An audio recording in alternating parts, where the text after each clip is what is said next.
Le plan de chasse et le tir à balles obligatoire ont permis une remontée spectaculaire des effectifs de sangliers.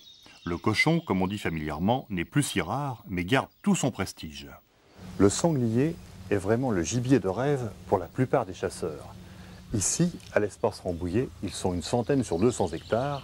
On les nourrit toute l'année et pourtant ils retournent des hectares de pelouse pour trouver leur nourriture. Imaginez ce que ça peut donner dans la nature, en particulier au niveau des cultures. La chasse en parc n'est pas facile, à condition de chasser les sangliers avec des chiens et de ne tirer que l'animal de chasse. Quand les densités sont importantes, les chasseurs veulent tirer pour réaliser le tableau. Là où il y a peu de gibier comme dans la Sarthe, ils préfèrent faire chasser les chiens, quitte à ne pas tous prendre leur fusil. Normalement, on doit demander l'autorisation. Les gens chez nous, là, ils vont aussi bien suivre sans fusil. Ça, c'est pas un problème. On chasse. Le but, c'est quand même de faire chasser des chiens et pas d'avoir au bout un résultat obligatoire, quoi. Le but, c'est d'abord que les chiens chassent, que les gens qui tirent aussi se fassent plaisir, avoir une émotion de tir, mais qu'au bout, si on veut du résultat, on met des gens tout autour d'une enceinte et on fait du tir et non pas de la chasse. Nous, on veut une action de chasse. Pour la chasse à tir, on utilise volontiers les chiens courants comme les petits gascons saintongeois qui traquent avec le même enthousiasme le chevreuil, la biche et le cochon. Des chiots qui ont 1 mois et demi. Alors la mère, elle a 3 ans. Le père, idem, même âge. Alors le standard du petit gascon pour les femelles 60 à 63 au Torgaro. Et un poids environ autour de 30 kg, enfin de 28 à 32 kg en gros. Alors ce sont des chiens au point de vue gorge, pour moi qui sont exceptionnels. Des chiens assez lents, assez fins de nez. Au point de vue caractère, des chiens souples de caractère, assez faciles à dresser. C'est des chiens qui craignent ni le froid ni l'humidité. Même des chiens qui vont... Bon, je dis pas qu'ils vont à l'eau pour rapporter, mais un gibier qui se met à l'eau, les chiens y vont. Tout ça, c'est des chiots que je vais vendre autour de 1300 francs. Mais bon, il y en a qui vendent ça 2 et 3000 francs. Bon, consigne de sécurité pour les tirs. Faites bien attention toujours de ne pas tirer sur la voie publique, d'être bien ventre au bois.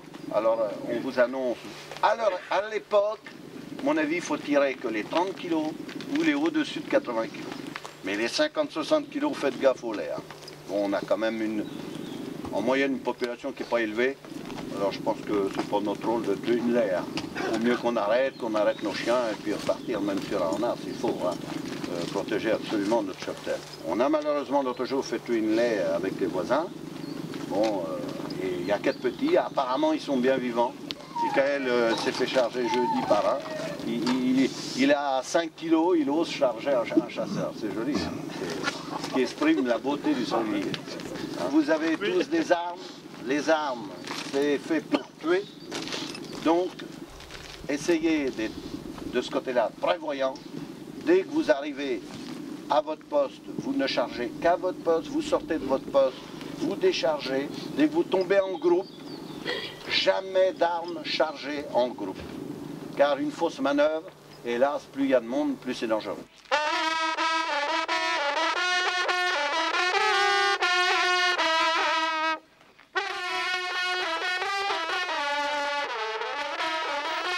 Les maîtres d'équipage et les conducteurs de chiens pratiquent aussi bien la chasse à courre que la chasse à tir et les traditions de vénerie restent très fortes dans cette région.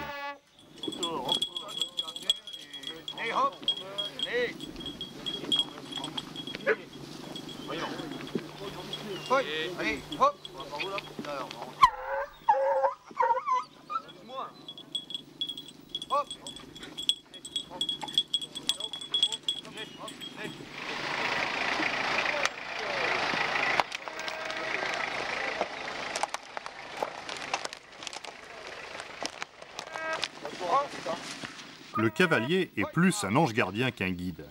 Pour la plupart des chasseurs, ils suivent à pied ou en voiture. Ce qui les intéresse le plus, c'est de voir les chiens chasser. Les chiens s'en vont en direction de Mailly. Les tireurs sont allés se mettre en place à l'affût sur le trajet que devra emprunter l'animal de chasse. Chacun a sa tâche et il faut attendre de voir ce que fait le gibier pour tenir sa place dans le dispositif et intervenir efficacement. Seul le sanglier refuse de collaborer. Il se dérobe et finit par sortir du territoire de chasse pourtant très vaste, puisqu'il couvre le quart de la forêt doméniale de Bercé. Ça crie devant. Ben là, ils n'arrivent pas à emmener le cochon qui s'en va dans le bout là-bas en débûché. Donc comme il va en débûché, on arrête et on essaie de rattaquer plus loin un autre animal. Effectivement, il s'agit maintenant de trouver un autre sanglier, et ça, c'est le travail des limiers. C'est fait, on peut lâcher le reste de la meute.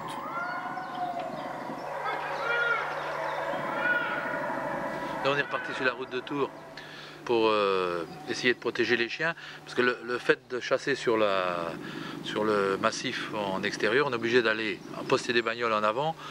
Si jamais nos chiens traversent les routes, on a quand même intérêt à aller envoyer des bagnoles en avant. Les grandes routes, nationales et départementales, sont vraiment la hantise des chasseurs qui craignent toujours l'accident.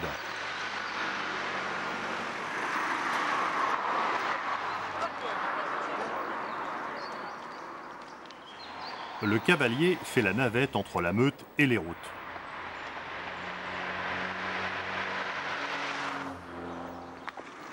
Les tireurs postés ne voient rien venir et pour cause. Le sanglier a contourné leur position et s'est fait coiffer par les chiens près d'une ferme où il a été servi au couteau.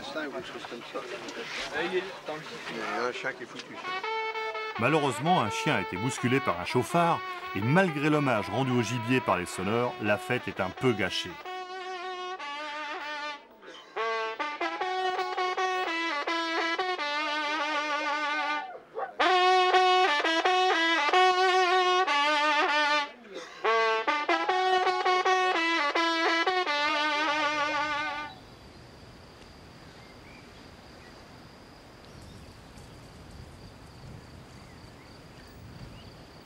Prudent, méfiant, rusé, le sanglier reste le gibier favori des chasseurs de gros. Le revers de la médaille, c'est que les destructions dans les cultures ont aussi grimpé en flèche. Avec une population de l'ordre de 7 à 800 000 animaux, les sangliers causent 80% des dégâts de gibier, ce qui a représenté une facture de 130 millions pour l'année 1998. Omnivore et très prolifique, il dévore joyeusement toutes les céréales avec une prédilection pour le maïs et retourne les prairies pour chercher des vers.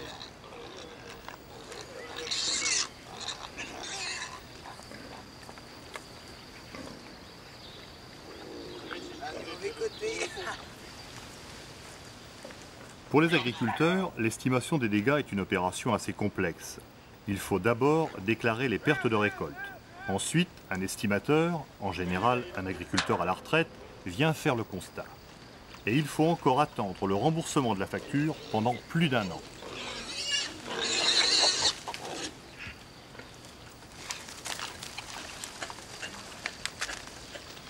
Pour les isoler des cultures, l'idéal est de les enfermer dans de grands parcs de chasse. Certains animaux s'y adaptent et s'y reproduisent, mais la mortalité y est forcément nettement plus importante que la natalité. C'est ce qui a conduit à en faire l'élevage. Bien entendu, dans le département où le sanglier est classé nuisible, il est absolument interdit d'en relâcher dans la nature.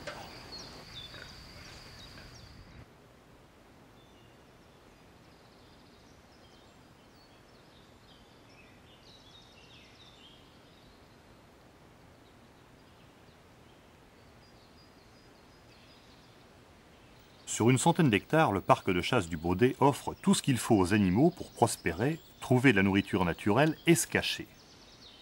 C'est également la définition d'un site privilégié pour la chasse du sanglier aux chiens courants.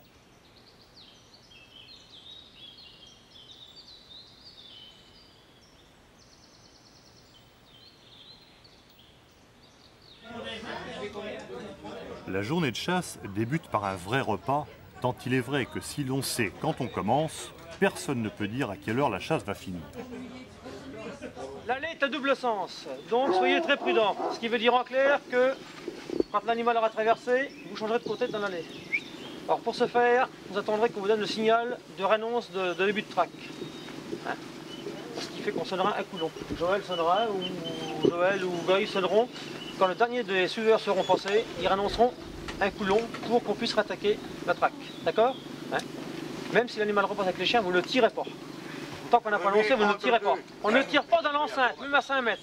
On tire au saut de l'allée. Autre chose, on ne vise pas un animal dans l'enceinte. On ne balaye pas la ligne de tir pour tirer après sur l'allée. Pourquoi? Non mais pour ceux qui ne connaissent pas trop, on ne vise pas un animal dans l'enceinte pour le tirer par là. C'est trop dangereux. Vous visez là. Si vous avez un point rouge, vous allez mal juger votre arbre ou la ligne de tir, vous allez tirer sur les gars. Ça, interdit. Quand l'animal est tiré, que c'est parti, vous en faites trop de coups. Qu'il soit blessé ou mort, enfin qu'il soit blessé, c'est pas grave. Vous annoncez la mort, vous taillotez tout de suite. Tout de suite, d'accord? Et vous tirez l'animal de chasse. Voilà, l'animal de chasse. Vous avez tous les balles de chasse. Et si vous sortez une bande de cochons et puis que ça mène pas de trop, ne tirez pas. Il faut quand même être assez sportif quand même. Hein? Bon, autre chose, celui qui va avoir eu la chance de tuer un animal, il pose son fusil.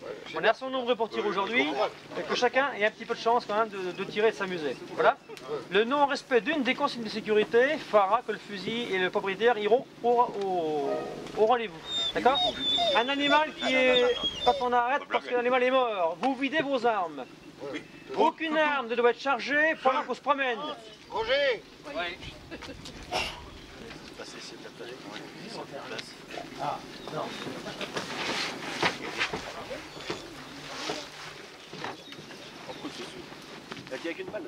On donne le temps aux tireurs d'aller se poster sur l'allée centrale avant de faire le bois avec les chiens pour trouver un animal de chasse.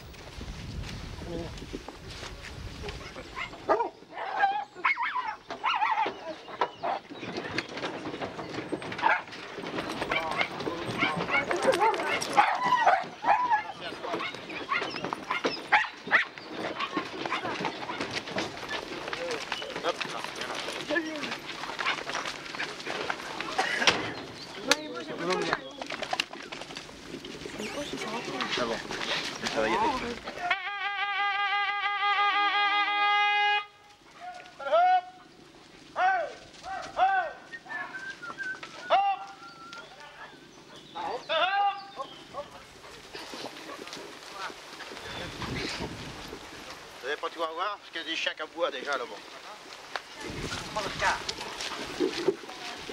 Il n'y a qu'une seule ligne de tir, les sangliers le savent bien et ne sautent l'allée que pressés par les chiens. De plus, seul l'animal de chasse doit être tiré.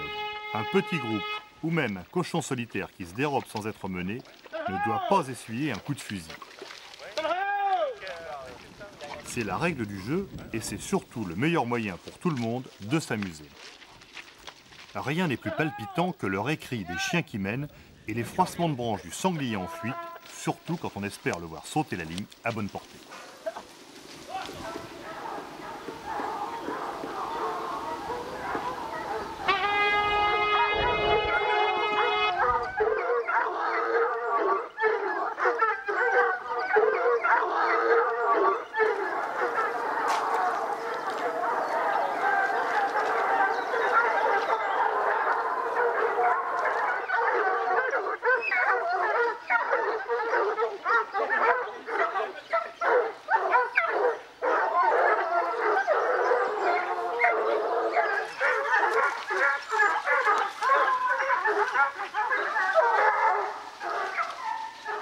La tension monte chez les tireurs, même si les plus avertis savent, rien qu'au cri de la meute, que le cochon a pas mal d'avance. Il semblerait même que les chiens soient en défaut.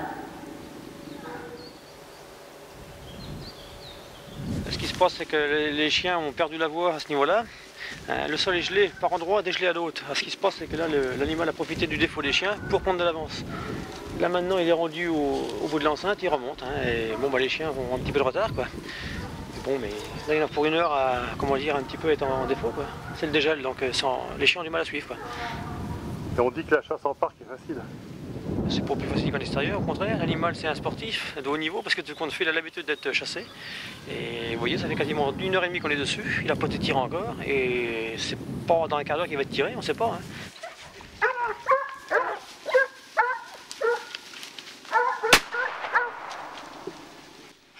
À l'étonnement général, un sanglier a été tiré et tué à l'allée. Ce n'est sûrement pas l'animal de chasse. Les tireurs eux-mêmes semblent dubitatifs. T'as pas le verre des gâteaux, non? Les cochons proviennent d'un élevage et sont moins méfiants pendant leurs premiers jours dans le parc. C'est pour ça qu'on ne doit tirer que l'animal de chasse. Même s'ils ne sont pas directement coursés par les chiens, après une seule partie de chasse et un coup de fusil à la ligne, ils ont tout compris. Heureusement, un phoque à poil dur détourne l'attention générale en prenant possession du gibier. Les cochons du parc viennent de l'élevage d'Yves Camisi. Bon alors comment on passe du stade de braconnier quasiment, traqueur de biches, éleveur de sangliers et protecteur de la faune sauvage?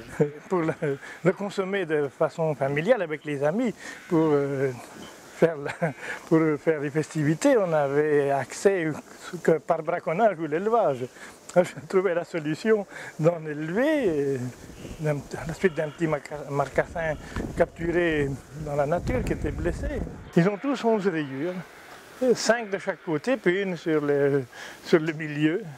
On peut les nourrir tous les 2 ou 3 jours, 4-5 jours. Je les nourris en principe le matin quand ils sont encore à la bourge.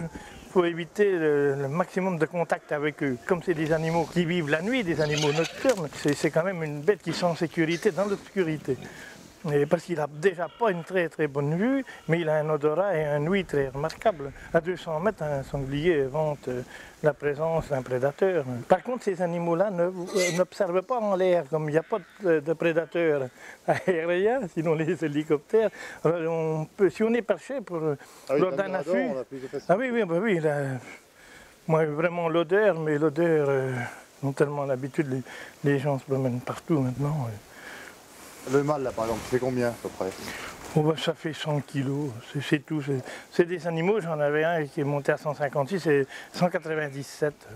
Il avait 7 ans. Mais il ne nous convenait plus pour la reproduction. Il était trop lourd et puis agressif, il empêchait les jeunes de faire leur boulot.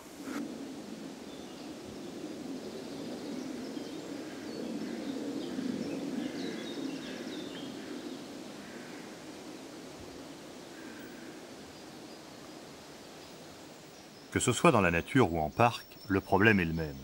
Le sanglier possède et doit garder 36 chromosomes.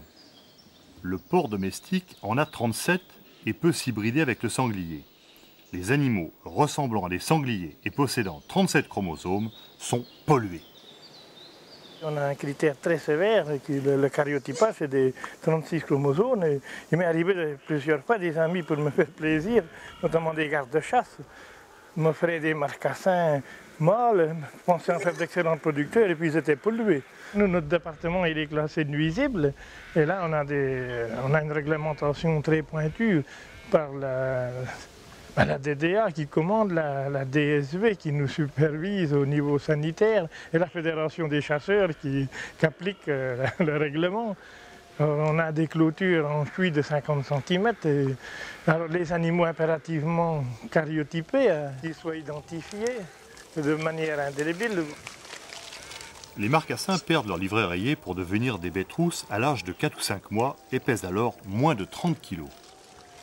Alors ces petites bêtes rousses-là ne sont pas encore baguées parce qu'on va procéder à quelques prises de sang au niveau de dépistage de la maladie de Jeski et de la peste. Et on n'avait pas le temps tout de suite avec la chasse. Mais dans la quinzaine, ce sont des animaux qui seront bagués comme tout le monde. Mais comment on les transporte? Parce que on les emmène pas en laisse quand même. Hein. Non, ben on a des cages où on les emmène aussi facilement en vrac, dans une camionnette, enfin comme des veaux ou des moutons. Ah bon? Mais ils sont moins stressés en groupe comme ça que dans une cage. Il faut qu'ils soient le maximum dans l'obscurité. Mais il faut de l'obscurité et de l'air parce qu'ils sont comme nos chiens, ils n'ont pas de pores et ils peuvent pas respirer, ils peuvent respirer que par la gueule. Autrefois, avec les vieux fusils, il fallait impérativement tirer dans le défaut de l'épaule. Et même de face, il ne faut pas tirer de face non plus. Ça peut faire 3 cm d'épais. Et à 20 mètres, ou selon l'arme qu'il a, dès qu'il lève l'épaule, le sanglier va faire demi-tour et on le tire en travers. Parce que le tirer de face, c'est l'échec. Cette fois-ci, le tir était parfait. Par contre, on va changer les postes. Il y en a qui veulent rester par là. Vous vous mettez au milieu et messieurs vont tirer là. Vous mettez par là. Voilà.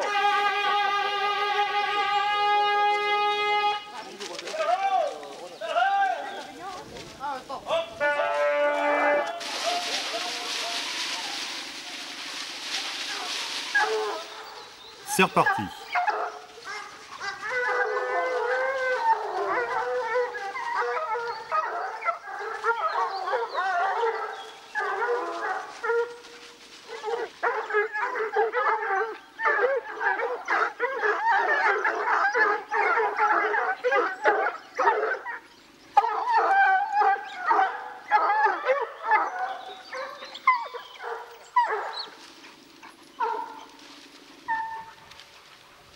Les chiens ont choisi un gros cochon expérimenté qui connaît toutes les cachettes du parc et ruse plus de 2 heures avant de sauter la ligne.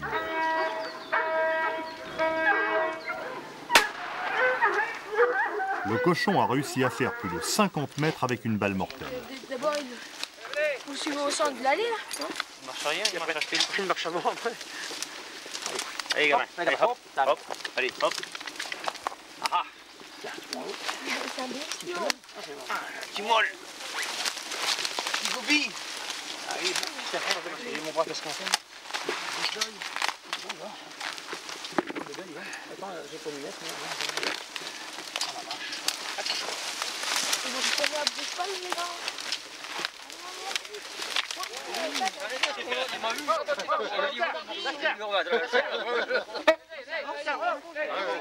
Il y en a une, il y a une balle à passer en dessous, on voit la trace par terre. Ah oui. C'est pareil, il y a du sang là. Hein. Ah ouais, des merdes, vous ne rentrez pas comme ça. Cul nu, cul nu. C'est un bon Ah, moi, Eh, les gars, faut y couper les couilles là. Un troisième animal sera tué en fin de journée, portant le tableau à 3 sangliers pour 25 chasseurs. Bien entendu, toute la venaison est distribuée après tirage au sort.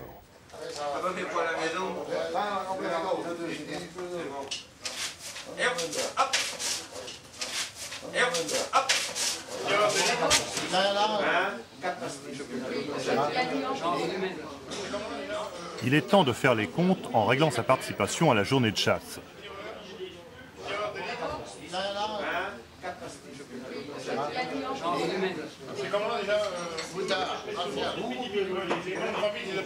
C'est aussi le moment de se remémorer les exploits ou les erreurs de ceux qui ont eu la chance de pouvoir tirer.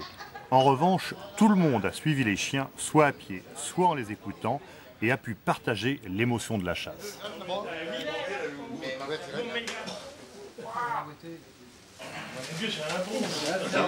Pour distribuer la venaison, il faut d'abord écorcher et découper les cochons.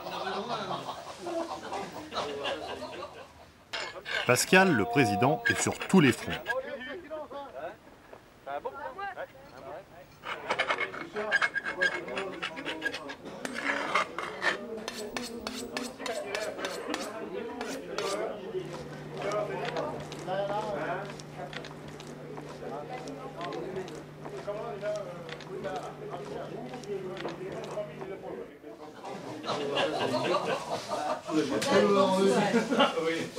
Il est gentil, c'est pas pour Pardon. Jean-Jean est pas bon. Jean-Jean là. J'ai que 2 ans que je me crée un point.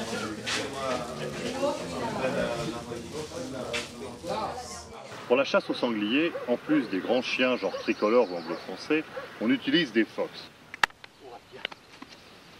Ces chiens-là, petits et dynamiques, ont la qualité, surtout, de pouvoir sortir les sangliers des buissons, et c'est souvent là qu'ils se réfugient.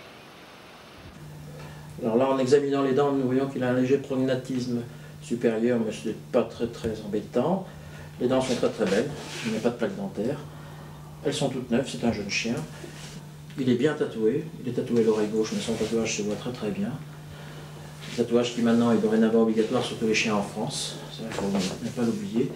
Je vais prendre le pouls dans la fémorale, qui est bien synchrone des battements cardiaques. Donc pour l'instant, tout va très bien. Apparemment, aucune boiterie n'a été signalée. Les deux postérieurs sont exactement de la même longueur. Il n'y a pas de présence de luxation. Donc il est bon pour la chasse comme pour la maison. Alors je pense qu'il aimera bien le canapé, et puis il faudra peut-être qu'il creuse un petit peu, surtout peut-être il ira au lapin. Le fox est un charmant compagnon, gai, vif, aussi agréable à la maison qu'à la chasse. Éclectique, il est capable de tout chasser, depuis le lapin jusqu'au sanglier.